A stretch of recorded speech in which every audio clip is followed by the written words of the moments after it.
está começando mais uma Ana Carolina Entrevista para vocês que me acompanham pela AltV, pela TV Guarulhos e também pela Viva Web TV. O assunto de hoje é muito interessante, afinal de contas, o empreendedorismo tomou conta do país. Com a pandemia, as coisas mudaram e muita gente teve que se reinventar. É o caso do meu convidado de hoje, que além de empresário, é também escritor. Eu converso hoje com o Joey Santos, que é mais conhecido como Senhor Pantufa. Mas antes da gente começar a falar como você chegou até aqui, vamos do início. De onde é o Joercy Machado dos Santos?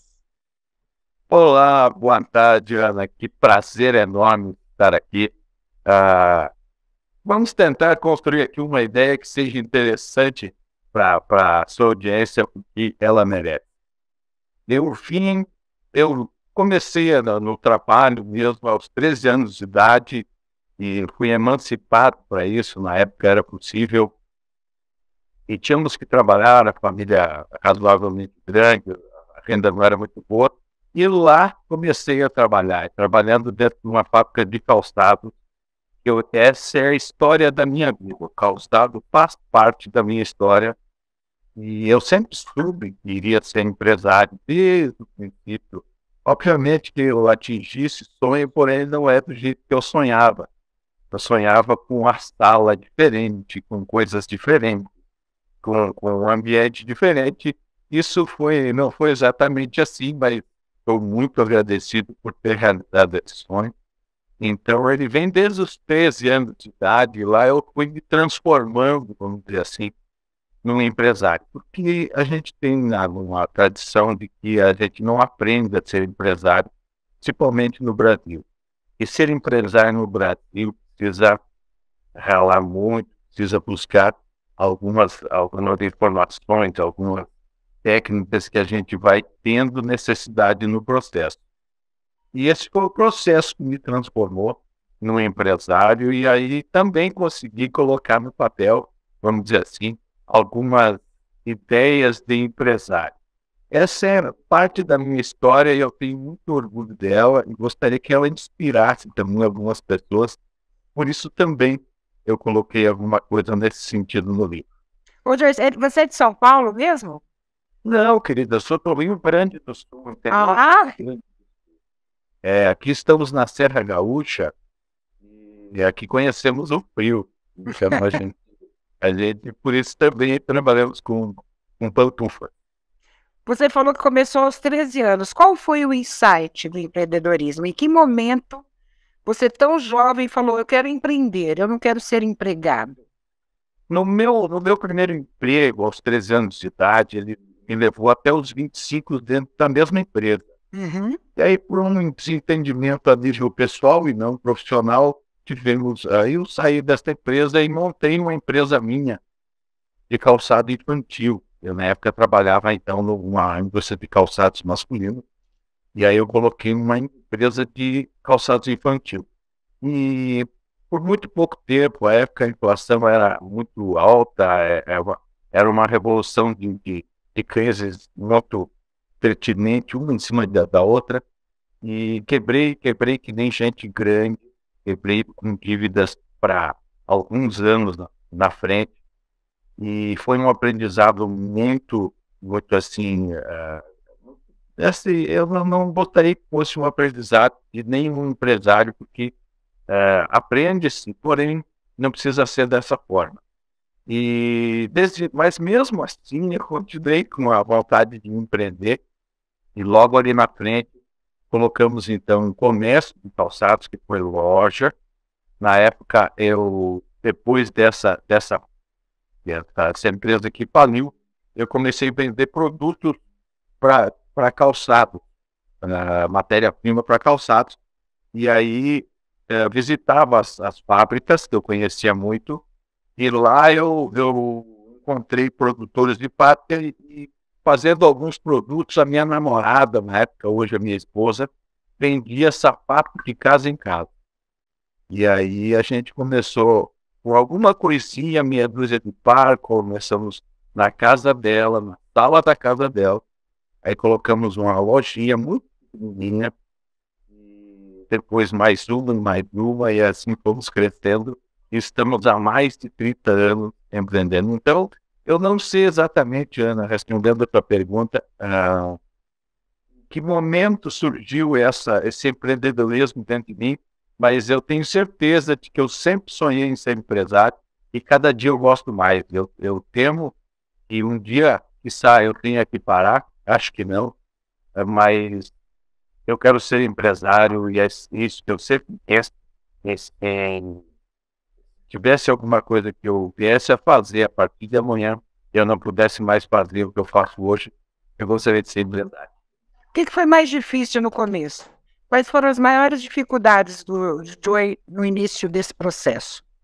Sabe, Ana, que aqui eu gosto, se me permite, eu quero misturar com o que eu coloquei no livro, porque o livro retrata um pouco disso. O que eu tive de maior dificuldade, eu quero crer que os empresários normalmente têm.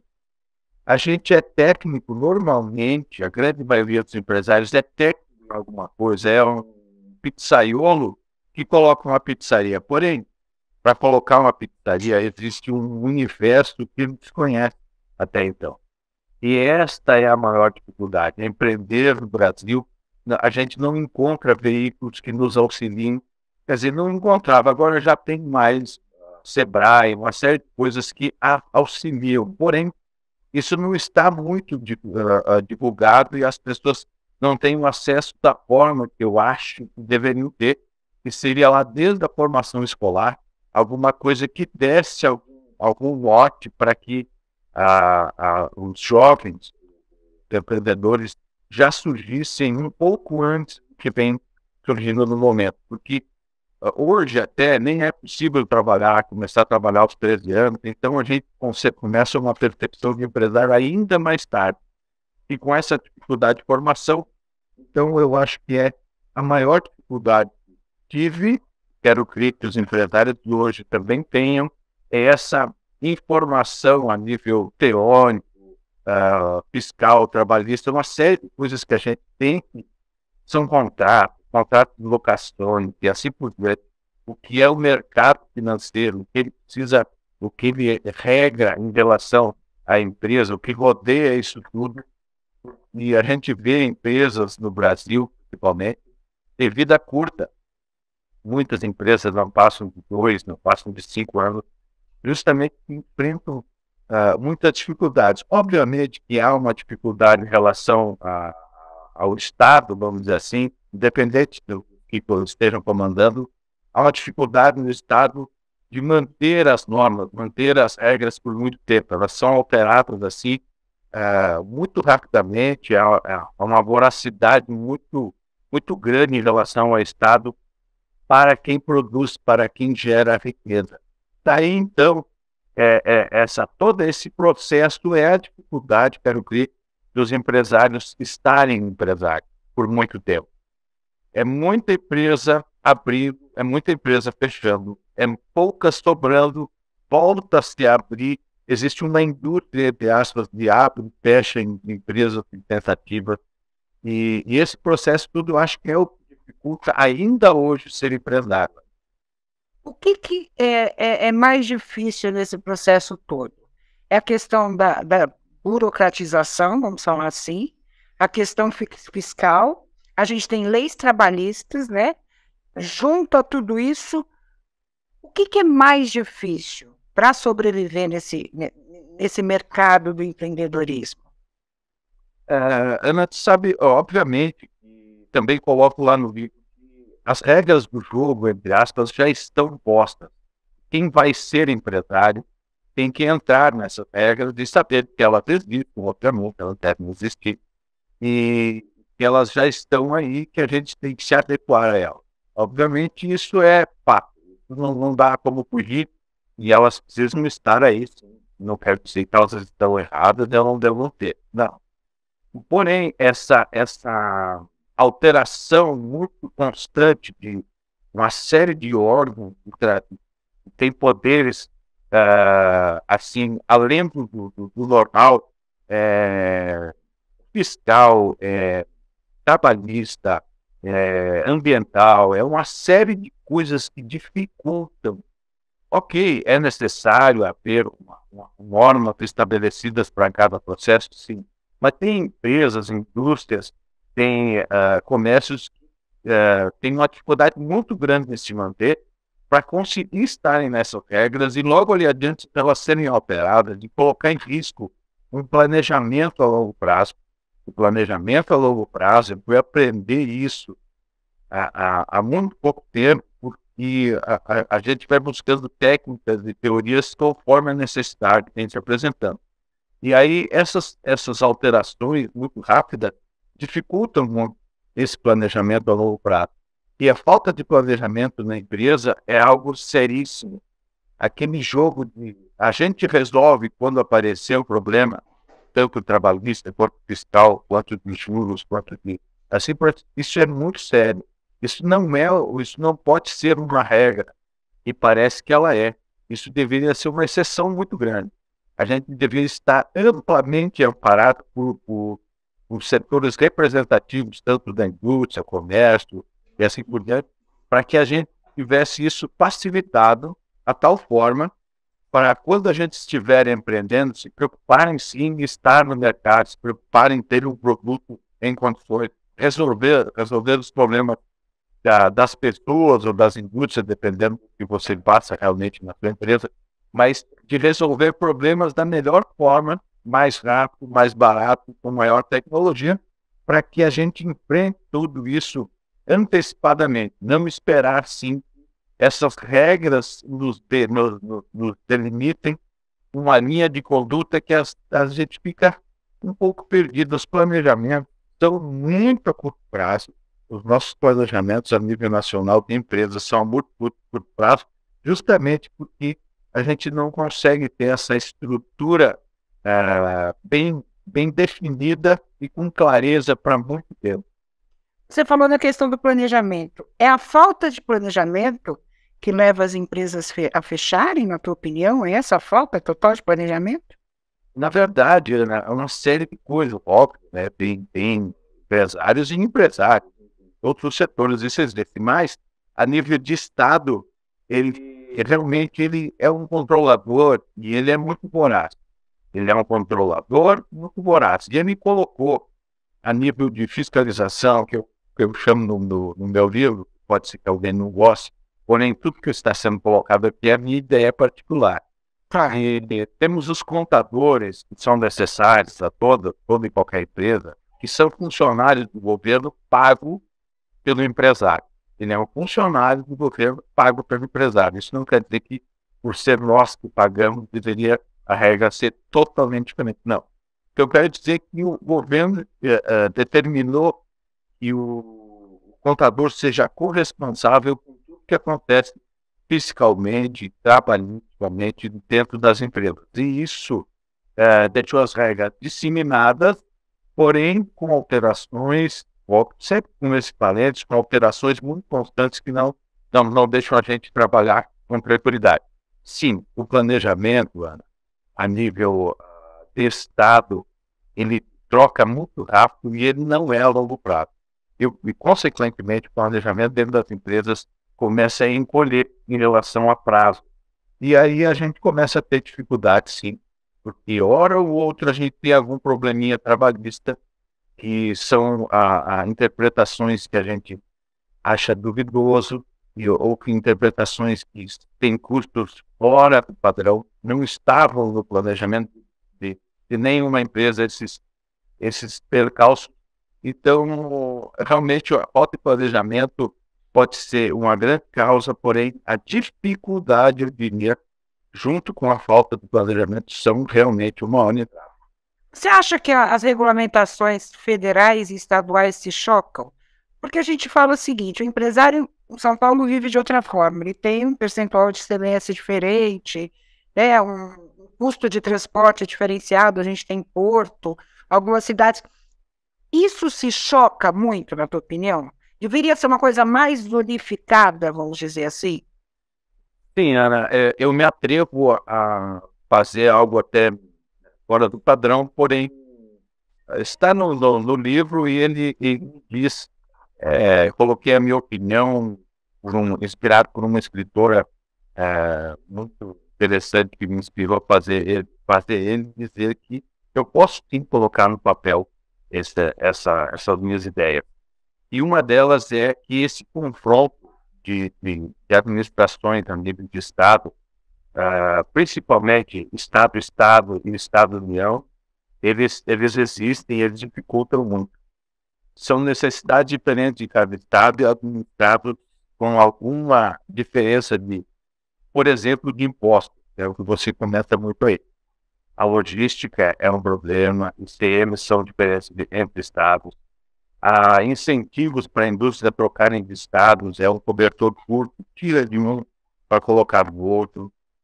No meu livro eu digo da seguinte forma: o primeiro controlador que deveria sair da atuação não deveria existir a nível empresarial, seria o Estado. Nós deveríamos ter o município e a União, e não o Estado. O Estado é uma pedra no caminho. O Estado é um custo muito alto. Toda a estrutura estadual, municipal, estadual, federal, é um custo alto, porém, o Estado é um custo que só onera e muito atrapalha o empreendedorismo. Ele realmente não consegue sobreviver. Tudo que ele faz, ou tudo que é para ser mal feito, está na mão dele.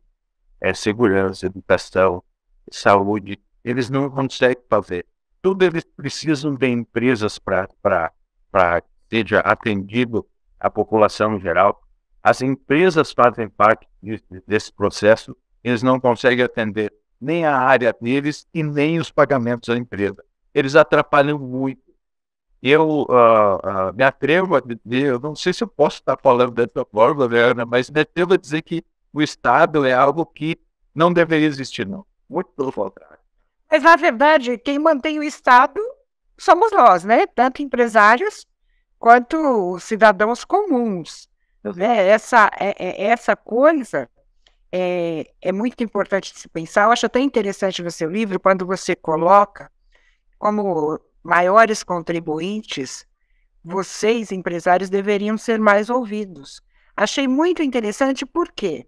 Porque esse dinheiro arrecadado, para onde vai? O que se faz com ele? Qual é o retorno que você tem pagando esses impostos? Né? Porque, na verdade, você paga o imposto para ter uma melhoria na qualidade do teu setor. Deveria ser assim, né? Segmentado. Não, pulveriza-se tudo que é arrecadado. Né? Vai um pouquinho para cada canto. Como é que seria essa participação? Eu achei isso muito interessante, mas queria entender o processo disso, né? Como é possível fazer isso? Pois é. O livro chama-se A Revolta do CNPJ. O título é ótimo.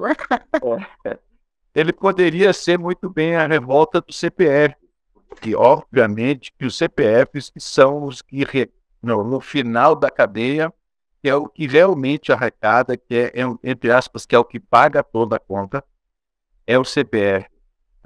Ele não só paga a conta, como ele paga muito de impostos nesta conta, muito do que não é da mercadoria que ele está comprando, ou o serviço que ele está comprando, ele paga muito desta conta para que depois ele receba de alguma forma. Isso para mim não é justo. Eu acho que não deve pagar. Vai ficar esperando receber. Tem coisas que a gente precisa muito antes de que esse recurso seja decidido de alguma maneira, alguém que esteja vivendo em uma bolha que não é a nossa realidade e depois nos retorne esse investimento. Então, o retorno ele é muito mal administrado, muito mal setorizado, muito mal priorizado, vamos dizer assim. Então, o CPF deveria fazer a revolta, porém, ele espalha muito o seu recolhimento. Ele compra no mercado, na padaria, ele compra um livro da revolta, tendo pelotas lá na internet, ele compra um calçado. Então, ele pulveriza muito esses investimentos diários. Já a empresa, ela tem guias mensais. Então, ela é muito mais fácil de ser recolhido no imposto, que é uma vez por mês, tanto de todos eles, N impostos, não vamos entrar no mérito aqui, eu acho que é um maior ponto, não só em quantidade, como em porcentagem. ele recolhe uma vez por mês. É mais fácil de administrar, entre aspas, esse recolhimento. Me atrevo a dizer no livro que esse recolhimento devia ser feito em 3 dias a partir de amanhã, entre aspas, a partir do mês que vem, quando a revolta, recolhermos em 3 guias, uma estadual, uma municipal, uma federal, exatamente do jeito que está sendo recolhido, sem mexer em tamanho de porcentagem, sem mexer em nada. Não precisamos, nessa primeira etapa, fazer algo assim tão disruptivo e possa haver uma revolta em relação ao entendimento do que a gente quer e do que vai ser feito lá na frente. Então, recolhe-se exatamente igual, em 3 guias, cada um se vire do jeito que pode. Vai ter que baixar custo em relação ao Estado? Vai. Em relação à União? Vai. Nossa, tem muito. Ela é a que mais consome impostos e é a que menos entrega. E ela entrega com um custo muito alto. Então, ela vai ter que se virar, ela vai ter 3 meses para se virar. Rodrigo, existe, na tua opinião, uma alternativa para a gente, por exemplo, para uma redução de impostos que não impacte tanto a economia ou do município, ou do estado, ou da federação? Existe uma alternativa que supra isso? Existe, Ana, porém, acho que existe, eu quero crer que eu não sou o dono da verdade, acho que existe, mas eu não vejo ela a nível político. Eu não acredito que politicamente a gente vai ter isso. Eu não acredito em partido político que venha com esse discurso tão agressivo, entre aspas, em relação ao sistema, em relação à máquina, em relação à estrutura que foi criada até hoje. A gente pode ver tecnologicamente que o Estado cada vez é mais arcaico, ele não consegue fazer as coisas rápido, muito pelo contrário, cada vez demora mais, cada vez tem órgãos diferentes, cada vez são tecnocratas formados lá no exterior de alguém que chega ali com uma caneta e carimbo, com poderes que ele nem sonha onde está pisando e o quão isso pode dar de problema de trabalho para as empresas, para os cidadãos. Então, são pessoas que não têm a capacidade de fazer exatamente o que estão fazendo. E ele é muito oneroso. Ele tecnologicamente não funciona. Haja vista a quantidade de impostos. Para que tanto? Se é arrecadado 10%, que seja 10%, se é 15%, que seja 15%, mas não desta forma que alimenta uma estrutura tão grande, tanto de arrecadação, de fiscalização, de análise, e o processo e o custo é tão alto, e os impostos são tão altos, que os fiscais se corrompem. Não só os fiscais que cobram, os fiscais que fiscalizam, quanto os fiscais dentro das empresas, em função do volume, que às vezes tem que optar, em função do mercado e esse planejamento que a gente tinha falado anteriormente, tem que optar em o que pagar, se é a folha, se é o imposto, o que é, às vezes ocorre isso. Alguma declaraçãozinha de alguém a nível governamental abala a economia, a bolsa, o processo, e a gente tem que optar naquele momento qual é a guia menos problemática, vamos dizer assim, que eu tenho que recolher. Então, existe sim, Ana, mas para mim ele não é político. Também acho que posso estar criando em relação a estarmos revoltados como empresários em relação ao sistema, posso estar criando ali na frente um super partido de empresários, alguém que venha, e isso não vai ser bom. Eu acho que não é o caminho, quando é uma única coisa, só um comandando, ou só um lado com esse poder, vamos dizer assim, pode não ser bom, não. Porém, eu vejo que é uma alternativa que leva as pessoas a pensarem, quando lerem meu livro, para entender que pode, de alguma maneira, existir alguma alternativa que não seja a que está. Porque a que está, ela está há muito tempo ali e não está mostrando o resultado atrás. Ela parece cada vez se atrapalha mais, cada vez nos atrapalha mais como empresários e como cidadãos. Isso não é bom para ninguém. Fala-se muito, você falou política, né? Vamos entrar um pouquinho nesse mérito. Fala-se muito em reformas, né? Ah, é reforma fiscal, reforma tributária, reforma trabalhista, reforma não sei do quê, a reforma não sei do quê, que não sai do papel. Tem ideias ótimas. Claro que a gente sabe que tem pessoas com ótimas intenções, principalmente empresários que estão na política hoje, que já enfrentaram isso e continuam enfrentando, né? Existem pessoas sérias, como existem aquelas que não são tanto, mas reformas, você acredita nelas?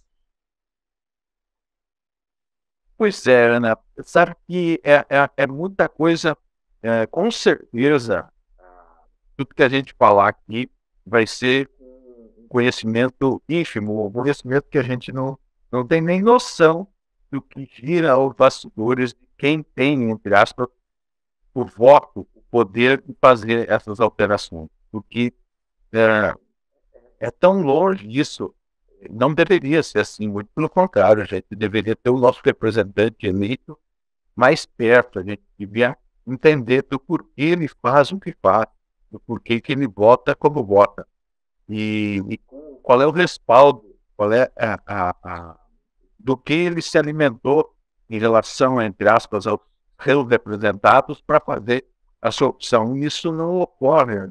Mas aí tem dois fatores. São decisões de gabinete, são decisões muito estranhas, longe da nossa realidade. A falta de transparência por parte deles e a nossa falta de interesse, né? Tem duas coisas. Muita gente não está se importando com o que está acontecendo. Mas, o imposto de renda foi para de 27,5%, por exemplo, né, hipotético, para 30%. O povo vai e paga, na verdade. Né? A gente não questiona por quê, não tem condições de fazer uma reclamação que faça isso retroceder, né? Então, eu acho que é uma faca de dois gumes, né? É verdade. Do lado político e do lado cidadão. Não tenha dúvida, né, eu vejo que você toca num ponto assim, sério, muito sério, porque a gente é muito passivo a essas reformas, a essas alterações. A gente é muito passivo. Eu não quero dizer que estar passivo, não estar passivo é ser revoltado. Revoltado a gente já está internamente, intimamente, em relação ao retorno. A gente perdeu essa noção do quanto isso é sério. A gente perdeu a noção do quanto a gente deveria realmente cobrar do nosso representante e a forma. A forma da gente cobrar deveria ser muito mais prática, rápida, acompanhamentos diários. A gente não lembra em quem votou na última eleição, a gente não sabe nem de quem cobrar. Como vai cobrar? Você não sabe em quem votou, de quem cobrar, como cobrar, e não tem ideia exatamente quais são os projetos que estão lá na pauta, na mesa. Ele não sabe o que eles estão fazendo. O que a gente sabe, sim, é reclamar todo dia. E eles trabalham de terça a quinta, que o custo de um senador é um absurdo. Tem monarquias no mundo que não custam o que custa um senador a nível nacional. Então, são coisas assim absurdas que acontecem, continuam acontecendo e continuam acontecendo, e a gente começou a perder o interesse. É muito ruim isso. Eu lembro da pandemia, quando morria morria 10, morria 100, morria 1.000, aí começou a morrer 900. Gente, é 900, nós estamos perdendo a noção do quanto isso está trazendo para nosso dia a dia em relação e as decisões que são tomadas nesses gabinetes que a gente nem conhece e nem pode entrar lá, elas são decisões que podem estar levando até vidas. Então, é algo que a gente está perdendo a noção. A revolta tem que acontecer, mas ela tem que acontecer primeiro da forma que a gente está fazendo aqui. Inclusive, quero agradecer mais uma vez o espaço. Temos que falar mais sobre esse tipo de assunto. Eu falei dessa questão de pauta. Eu trabalhei 16 anos na Assembleia Legislativa de São Paulo, né, na TV da Assembleia, fui apresentadora lá, e o que eu mais questionava era exatamente isso. mecanismos difíceis de acesso do cidadão à informação, um processo extremamente, vamos dizer assim, politiquês, porque muita gente não entende o que é o projeto, o que é uma tramitação, o que acontece, como é que você pode participar, se existe a possibilidade de projetos coletivos, quer dizer, as pessoas não têm essa informação. Por isso que eu falo que é um processo lento, né, de educação política que deveria começar nas escolas, assim como a educação de empreendedor. Você ter matérias que te levem a refletir, pelo menos. Por isso que eu te questionei isso, porque eu acompanhei de perto durante 16 anos essa situação. Você falou da pandemia, vamos entrar na questão do e-commerce, que foi uma coisa que cresceu muito durante a pandemia e que é uma outra discussão que eu coloco para você. O e-commerce é mundial, né? Eu posso comprar produtos da China, Estados Unidos, do Rio Grande do Sul, do Rio de Janeiro, e mais uma vez a gente entra em realidades diferentes. É uma concorrência altamente desleal, na minha opinião, como consumidora. Porque eu posso comprar um sapato seu vou colocar aqui, R$ 50, e eu tenho o mesmo sapato, né? Que o empreendedor teve uma matéria-prima mais barata, uma logística mais barata, ele me vendendo por R$ 30. Falta uma... É possível, na verdade é isso, é possível criar, eu acho meio impossível porque eu falei de mundo, né? Criar uma regulamentação do e-commerce para que haja uma concorrência mais leal entre os segmentos, vamos dizer assim, semelhantes? Ana, eu acho que isso é muito difícil. Eu já visto que tem empresas, tem países que trabalham disso de forma diferente. Tem países que taxam de forma muito... Em relação à nossa, então, é muito diferente. E aí percebe-se que não tem como ter uma regulamentação nesse sentido, porque até mercadorias de descaminho, a gente sabe que ocorre, que é vendido na rua, em que as pessoas olham para as pessoas e não olham para o processo, e aí aquilo continua, parece que estão alimentando por um lado humanitário, uma coisa que não deveria. Isso tudo prejudica todo esse processo. A nível de e-commerce, eu quero que isso não seja possível, porque é muito sério, é muito grande, é muita gente. Haja visto agora que estão por taxar mercadorias que vêm da China por um valor até $300, por coisa nesse sentido. Sim. Era possível ter feito alguma viagem, comprar alguma coisinha, era. Agora parece que não é mais. Então, a voracidade do controlador é muito grande, muito séria. Então, eu quero crer que não haja, sabe, vamos se agarrar, vamos se juntar em relação a marcas. Eu quero ver que marcas... De qualidade, né? Exato. Sinônimo de marca, sinônimo de qualidade. Qualidade junto a marcas, porque elas precisam, a gente precisa dar valor às pessoas que estão fazendo, estão empreendendo e estão fazendo com qualidade. Então, quebrar o galho em relação à mercadoria normalmente não dá muito certo, não. Eu te falo isso porque você falou uma coisa muito interessante. Eu me lembro, uma vez que eu comprei uma bota famosa UGG, acho que você deve conhecer. Eu conheço. Minha filha queria, adolescente, todas as amigas tinham, e eu encomendei uma bota UGG.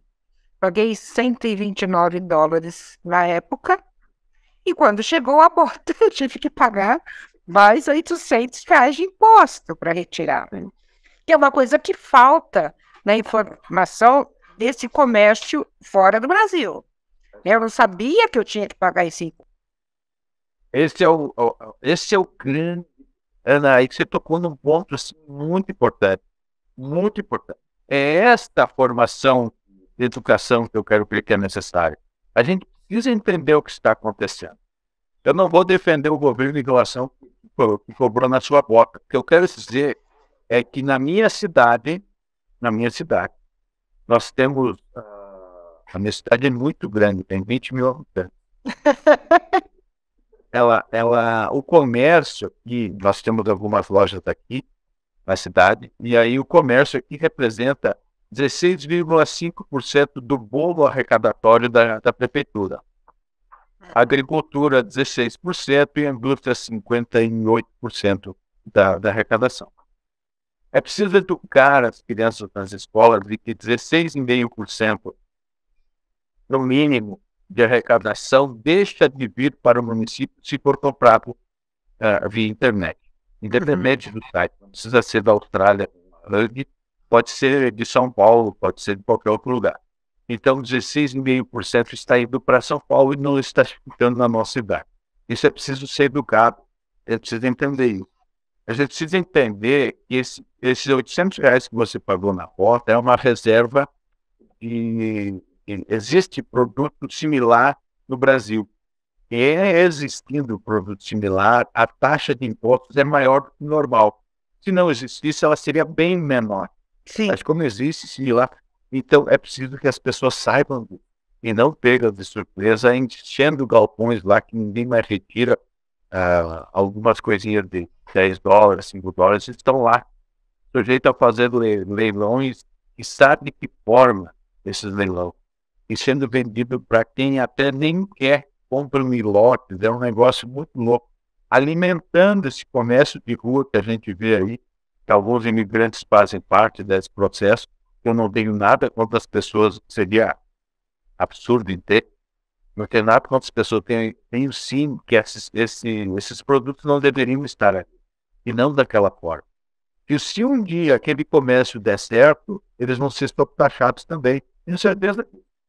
E se eles Hoje é muito mais fácil ser sacoleiro do que você ser, né, abrir uma loja, um negócio. Eu conheço muita gente que vive disso porque não paga imposto.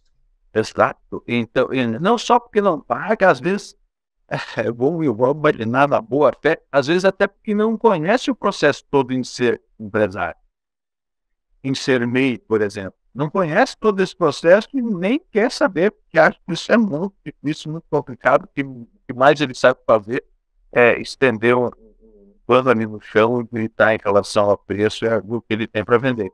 Isso não é ser empresário, não no Brasil. Gente, aqui ser empresário no Brasil, está escrito no meu livro. Eu quero ver que se a gente conseguir ser empresário no Brasil, a gente conseguiria ser empresário em qualquer parte do mundo. Justamente porque a nossa formação, depois de algum tempo, de alguns anos de empresário, nos deixa tão tecnicamente, até teoricamente preparados para enfrentar quase qualquer coisa. Imagina empresários razoavelmente bem-sucedidos no Brasil, num país assim com uma economia estável, com algo enorme, seria eles que se cuidem. Eu sempre falo que eu prefiro muito mais ser empregada do que ser empresária. Eu queria entrar nessa coisa da reinvenção. Eu abri o programa dizendo que você se reinventou, que você contou realmente que vendia um número maior de itens, né, no segmento de calçados, e foi para pantufa, e virou o senhor pantufa. Como é que isso aconteceu? Como é que a pantufa entrou, né, na sua vida de empreendedor?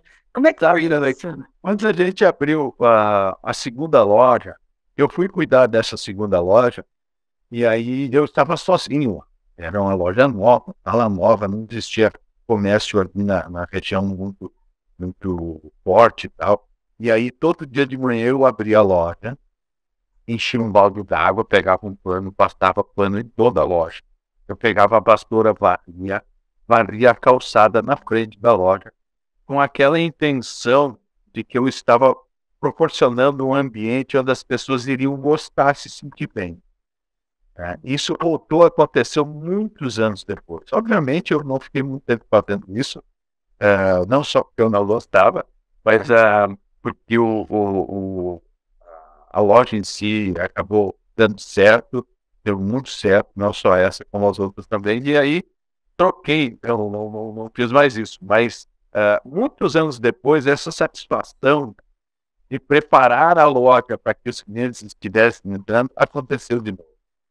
Em 2015, nós estávamos num processo em relação a crescer no mercado, colocar mais filiais. abrir lojas em outras cidades, alugar salas, a mobília toda, estoque, gerente, vendedores. Isso estava. E aí, eu, como faço parte do Mastermind há muitos anos, lá discutindo com os outros empresários, alguém disse, lá em 2015, não, você tem que vender calçado na internet. Não, calçado na internet não dá. A gente tem que sentar para provar. Então, borlas diferentes e tal. E fazia sentido para mim isso. Até hoje ainda fazem em muitos lugares, e muita gente, para muita gente. E não, porque eu visitei a SAP nos Estados Unidos, eles vendem na internet. Mas, gente, se vai dar certo. Mas ok, vamos lá. Já que eu estava entre voltar em relação ao crescimento da empresa ou investir em alguma coisa. Investi sim na internet e lá colocamos um site da loja, da sapataria que a gente tem, temos até hoje. E dentro dessa sapataria as pessoas visitavam e compravam um produto. E esse produto era Pantufa. Que interessante isso, né? Eu tinha um consultor na época e que me ajudou a fazer todos os processos de internet que eu não conhecia absolutamente nada. Conheço pouco agora porque as coisas são tão rápidas, né? E aí eu comentei com ele, eu acho que eu vou fazer uma loja de Pantufa. Eu disse, não, cara, não faça isso. É a única coisa que está fazendo as pessoas entrarem na tua loja são as pantufas. Me fazia sentido. Realmente era isso. Pois é. Aí, só que eu, como diria o meu falecido pai, eu sou muito cabeçudo, Capricorniano. então, pô, tanto encheio. E aí, exatamente, né? No outro ano, coloquei a loja de pantufa. E foi um sucesso, e até hoje é um sucesso. Era 2016, foi um sucesso, 17, foi um sucesso. Surgiu a pandemia. Gente, a gente vendeu todas as pantufas possíveis e imagináveis, todas as que tínhamos em estoque, a que foi possível ser produzido, até as pessoas não precisarem ficar em casa. Foi uma loucura, foi vendido todo. As pessoas... Ficava em casa, né? Queria algo confortável. Exato. E era home office até hoje. Muita gente compra para trabalhar em casa. É algo assim que me deixa altamente satisfeito. Mas a pandemia trouxe N aprendizado para todos. Eu não quero entrar mas no meu caso, houve uma explosão muito grande. O comércio em geral, a nível de país, fechando. Muitos colegas tiveram muitos problemas, enfrentam problemas herdados da pandemia até hoje. E eles estão, nossa, era muito triste. E eu vendendo pantufa de noite, eu mesmo trabalhava sábado, domingo, o dia inteiro. Eu levava o telefone da empresa para casa, atendia os clientes durante a noite, durante o domingo. E as pessoas, nossa, achei que a empresa tivesse fechado. Não, eu estou no plantão hoje. E eu atendia com maior satisfação. E aquela satisfação de eu limpar a loja e varrer a calçada, Ana, surgiu quando essa loja, esse site que chama-se soprantufa.com.br, se auto-nichou, vamos dizer assim, para pantufas para idosos. E os idosos são muito show. Os idosos é um público fantástico. O idoso é um público que é um cliente que todos os e-commerce do mundo gostariam de ter e não tem, eu tenho. E me dá uma satisfação muito grande. Eu fazia isso com o maior carinho. Eu varro a calçada, entre aspas, hoje, todos os dias eu vejo, eu olho o WhatsApp, eu converso com as pessoas, ajudo eles a fazerem pedido, que isso me faz muito bem a mim. Não é a produção, não é o faturamento, não é o dinheiro que está caindo na conta, a forma que ele pagou, não é isso. É uma satisfação muito grande. Sou empresário, quero lucro, a empresa foi feita para isso, não tenha nem dúvida. Não tenha dúvida, isso é óbvio. Mas eu não consigo ficar sem passar ali nas meninas para ver o que elas estão fazendo, com quem elas estão falando, qual é a dificuldade das pessoas. Eles ligam para a gente, Ana, então, batem foto do cartão de crédito, frente e verso, e escrevem a senha para a gente fazer o pedido para ele. Isso me Aí é uma mostrou. questão de confiança mesmo, né? De você conquistar a confiança desse público. Isso me Por mostrou. isso que eles são os mais passíveis às fraudes, Exato. né? Hoje o Exato. público mais sensível à fraude. Tem muita gente que está abusando desse detalhe. Mas isso me emociona porque as pessoas estão lá e elas precisam de atenção, sabe? E elas precisam de carinho. É o melhor público que existe. Volto a repetir. Tem muito e-commerce que não tem os clientes que eu tenho. E os nossos clientes, se eu ouvi há muitos anos atrás, que a gente só é aprovado quando faz a segunda venda para o mesmo cliente. Porque a segunda venda deixa todo o processo, como é que eu digo, aprovado. Está aprovado, gostei, vou comprar de novo, tenho confiança que a gente comentou antes em relação à marca, e isso me traz tranquilidade em relação à qualidade, entendimento e tal. E isso acontece diariamente aqui. Quantas pantufas você comercializa mês? Você tem uma média? Na verdade, as pantufas é um produto sazonal, né? Agora que está começando a nossa safra, vamos dizer assim. A gente vende na safra aí, em torno de 200, 300 pedidos diário. Com Meu Deus! E você tem indústria? A indústria é sua ou você terceiriza? História, né, Ana? Aí a história foi de boa. Lá em Ah, 2007 vendemos pantufa, 2020, 2021 eu comecei a produzir pantufa.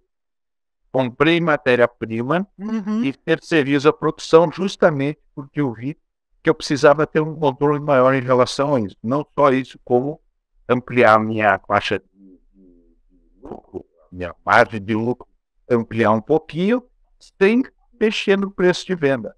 Então, eu mexi no custo, trabalhei internamente em relação a fornecedores, quantidade de compra, uma série de coisas aí, ampliando a produção justamente para ter uma diminuição de custo, obviamente, vendo mais sem mexer no preço de venda, fazendo com que os nossos clientes fiquem 3, 4, 5 anos pagando exatamente igual e eu conseguindo ganhar um pouquinho mais.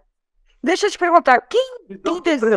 Né? É, claro. Quem desenha, escolhe as estampas, você tem criações próprias ou você tira, por exemplo, modelos de alguns lugares? Como é que você cria a tua coleção de pantufas? Eu acho até que a gente pesquisa, olha, o normal sim, é adaptar algumas coisas que estão funcionando em relação ao produto que a gente vende.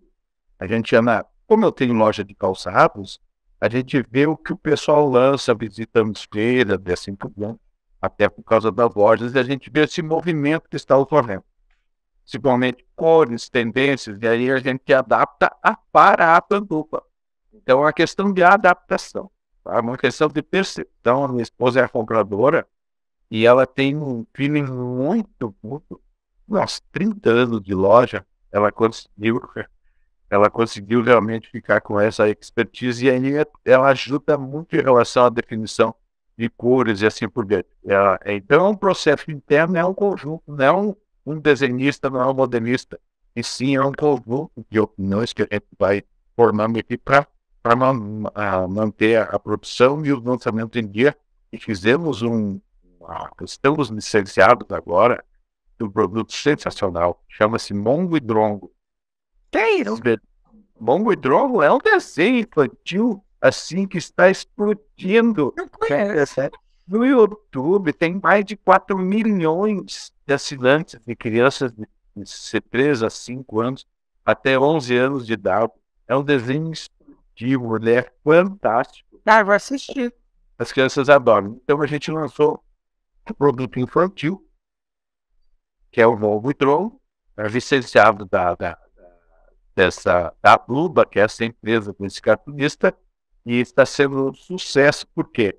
Porque o nosso objetivo era atingir quem compra, que é a mãe, o pai, a avó, a Dindo, justamente que é que compra para as crianças, que a gente tem lá as pantufas para os que compram. Vamos dizer. Quer dizer, teu negócio é totalmente B2C, né? Totalmente. Totalmente. Esse é um detalhe, Ana, que a nível de empresário, eu vejo que existe esse processo que vinha há muitos anos, e eu não condeno ele, porém, ele é um processo que está se transformando. por estar há mais de 30 anos com loja no comércio, comprando de fabricantes por representantes, a gente viu o processo do representante ser. O representante não era mais representante, ele era um tirador de pedido. Era quem preenchia o pedido, por quê? Ele não conhecia como faz o produto, a estrutura da empresa, quantas pessoas trabalham nele, o que custa para fazer pesquisa de materiais, de uma série de coisas, ele não entendia mais. O representante não tinha nem tempo para isso. Então, ele não estava mais representando a empresa. Visto desta forma, eu acho que sim, a indústria é o próximo passo, a indústria fornecer ao consumidor final. Porque nós vamos tirar, entre aspas, o lojista, que eu sou há 30 anos, do mercado. Não totalmente, mas ela vai diminuir as lojas, a quantidade de lojas, o processo de compra vai mudar um pouquinho e a gente vai ter um menor custo e um acesso mais rápido ao produto e com quem realmente conhece, que é o fabricante. Você tem o número de pantufofos e pantufocas que você atende até hoje? Quantos clientes você já atendeu? Eu achei ótimo. É a tribo dos pantufeiros. Eu gosto muito de ler, né, Ana? Até por isso que você falou lá no começo, quando me apresentou, em relação a ser escritor, eu não sou escritor, só falou. Virou escritor. Quem escreve é escritor, né? Então, o projeto de escritor, justamente porque eu gosto de ler. E uma vez alguém me indicou um livro que chama-se Tribo. E eu digo, cara, eu acho que eu tenho uma tribo e nem sabia. E aí, lendo o livro, aquilo começou a surgir em mim. E eu fiz realmente, como a gente fazia lá no começo de 2017, ainda fizemos muito esporadicamente lives para os pantufeiros. Eu digo, eu vou formar uma tribo, os pantufeiros. E aí a gente fez, então, a tribo dos pantufeiros, a gente... todos os clientes nossos são pantufeiros e pantufeiras. Eu digo sempre que tomem o cuidado antes de comprar no pantufa, porque a partir do momento que você comprar, você automaticamente vai ser um pantufa. E vai ser uma pantufa. Quando estiver na nossa tribo, nunca mais pode deixar de ser. Sabe o que você poderia fazer? Ó, eu recebi é uma decisão muito séria, viu, Ana? Na hora de comprar, você vai ser uma pantufa e não pode mais sair da tribo. Você deveria, ó, eu recebi a minha, dá para ver? Que coisa boa. Sabe o que deveria vir junto? Um cartãozinho. Você, a partir de agora, você é uma pantufa. Boa ideia. Tá ali, como se fosse um cartãozinho de esses de fidelidade mesmo, sabe? Claro. Não. O nome da pessoa. Entendi. Você faz parte do clube dos pantufeiros agora. A gente tem no nosso site a declaração do pantufeiro. Uma declaração, inclusive, que você pode imprimir ela. Ela é muito legal. Ela é muito show. Foi um momento de inspiração que eu escrevi ela. Gosto muito dela, não sei se as pessoas gostam, mas a gente fez, eu acho que ela poderia ser esse cartão, a declaração do pantufeiro. Olha, nosso tempo está chegando ao fim, mas eu queria te fazer uma última pergunta. Você utiliza o Instagram para venda ou só para informação também? Lá você faz o que no seu Instagram? Não, o Instagram do Top Pantufa, ele também é para venda. Ele tem ali o link, toda a publicação é possível clicar nele e ir direto para o site para fazer a sua compra e se tornar uma plataforma. Quer dizer, eu compro tanto pelo portal, quanto pelo site, quanto pelo Instagram. Na verdade, o Instagram me leva ao site. Ah, tá. Ele é um post linkado. Que me leva ao site. Então, lá você vai direto para topantufa.com.br. Lá, inclusive, tem vídeos. A gente já fez N doações, Ana. Muitas doações em asilos que a gente, com a participação, inclusive, de clientes. Nós temos uma modalidade de compra, se você pode comprar 2 pares de pantufa e doar um. Você não Uau. E você pode comprar 2 pares. Se você não tiver ninguém para doar, a gente tem A gente acha alguém e lhe manda um vídeo. Isso está lá no site como imprensa. A gente vende um pé só para amputados e operados. Como a gente produz produto, a gente tem amputados e operados e requer um pé só. Tem gente com paralisia infantil, que hoje nem tem mais, né? E bem que do jeito que está a vacinação, pode ser que bom. Pessoas que calçam um número diferente, um número maior que o outro, então pode comprar um pé de um pé do outro do mesmo modelo. Vende-se um pé só. E isso é muito gostoso. Você não tem noção, Ana, o que as pessoas que usam essa modalidade de compra dizem como comentário. É algo assim de emocionante. Pessoas que nunca viram um processo de compra dessa forma, essa preocupação de uma empresa, de uma indústria, em relação à sua diferença, vamos dizer. Quantos modelos você tem hoje? Boa pergunta. Eu acho que tem uns 30 modelos lá no site. Com variações. Todos os gostos. Exato. Então, eu digo para você, é que nem eu varrer a calçada aquela vez, todos os dias, quando eu venho para a empresa. Me dá uma satisfação muito grande. Eu não vejo hora de ser segunda-feira para mim vir para a empresa, porque eu tenho certeza que tem uma pano-fofa precisando tirar uma dúvida de qual modelo, qual tamanho comprar e assim por diante. Senhor Pantufa, muito obrigada pela sua entrevista. Achei sensacional. Acho que a gente aquela coisa do sonho, né, que se torna realidade. Muita gente desiste no meio do caminho. Você foi perseverante, está sendo. Isso é muito legal. O trabalho aliado à questão social é melhor ainda. Eu acho que a gente tem que ganhar dinheiro, mas tem que fazer a nossa parte para a sociedade também, independente do segmento que você represente. Todo mundo aí foi divulgado o site, o Instagram, quem tem essas dificuldades é maior que outro. É verdade, muita gente tem isso e acaba comprando um sapato, um apertado e um largo, né? Então, a sua Pantufas tem a solução.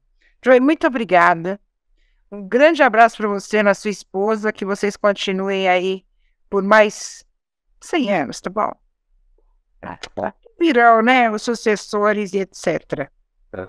Obrigada, né? Eu que agradeço de coração. Eu não sei se as pessoas vão achar interessante, tomara que achem, tomara que inspire alguém. Esse seu tempo é maravilhoso para que as pessoas consigam colocar as suas ideias aqui. Eu agradeço de coração. E eu tenho certeza que mais poucos e poucos vão vir em função disso. Obrigado. E o livro está na Amazon, gente. É interessante. A revolta dos CNPJs está na Amazon. A revolta dos CNPJs. Obrigada. Muito obrigada a você. Muito obrigada a você que nos acompanhou, nossos amigos da UTV, da TV Guarulhos e da Viva Web da TV. Na semana que vem a gente tem um encontro marcado aqui para com certeza falar de um tema tão interessante quanto esse. Um grande abraço, gente, e até a semana que vem. Obrigado. Tchau, tchau.